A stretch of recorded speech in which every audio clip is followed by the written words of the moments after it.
Hi, I just wanted to talk to you today about some changes that have come into play since July in terms of how the CQC now undertake their inspections of our NHS trusts.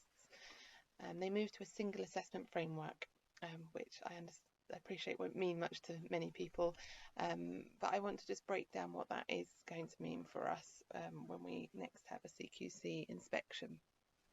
Now, some things haven't changed. They've still got their 4-point ratings of outstanding, good, requires improvement, and inadequate. And what they used to call the key lines of inquiry are now their 5 key question areas. So that's safe, effective, caring, responsive, and well led. And this is broken down into 34 topic areas.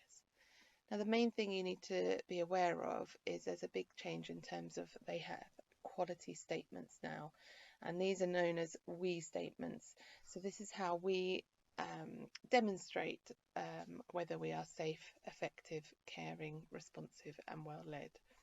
As an example, a quality statement for demonstrating that we are safe would be one that is under the topic area of learning culture.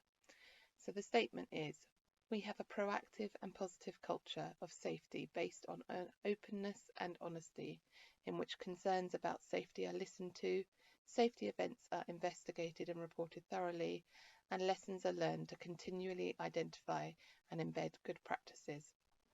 So that is a we statement. That's quite a lot to consider within that, and it actually covers multiple regulations about safe care and treatment, about receiving and acting on complaints, about good governance, and about duty of candour. So what I wanted to just explain is how we evidence these qualities. So how we show that we have quality statements that we can give evidence for.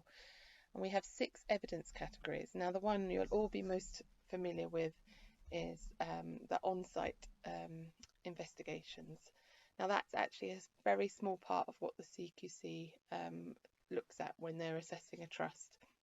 So on-site observations or inspections, as we would usually call them, would involve observing care, observing the care environment, including equipment and premises, speaking to people who are using the services and staff, and understanding the culture and how staff interact with each other. To help us get ready for these CQC observations, there is a big piece of work underway called ward accreditation. It's being rolled out across the trust, and this will help us to become effective in demonstrating how we provide good and outstanding care. And off-site observations are where the CQC engages out with staff and professionals who work in the service through interviews. They contact Healthwatch and other partners, and also engage with communities whose voices are seldom heard, and service users, family members and carers via video and telephone calls. This leads into the next piece of evidence, which is people's experience of health and care services.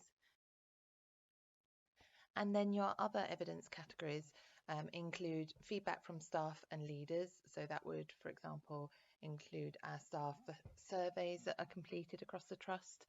You've also got feedback from partners.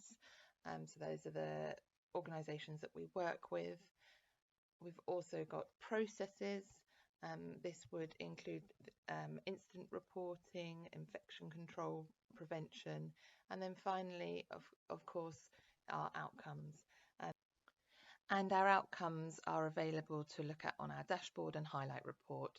And this is what would be shared with the CQC. It's already available as this information goes to board level, which is a public open board. And it's why it's important that staff are aware of some of our outcomes, and we will be ensuring that we've got up-to-date dashboard reports up in the clinical areas. So that is a really condensed version of the CQC process and what has changed. Look out for more information. We'll try and do some more videos and start to make it a bit more specific to what improvements we are making or trying to make, so that you can feel prepared to answer questions that the CQC might have when we do have an inspection, which we would anticipate to be in the new year. Please come and find any of the Safety and Quality team to chat about any questions you have, and we'll be doing everything we can to help support you and prepare you for an inspection.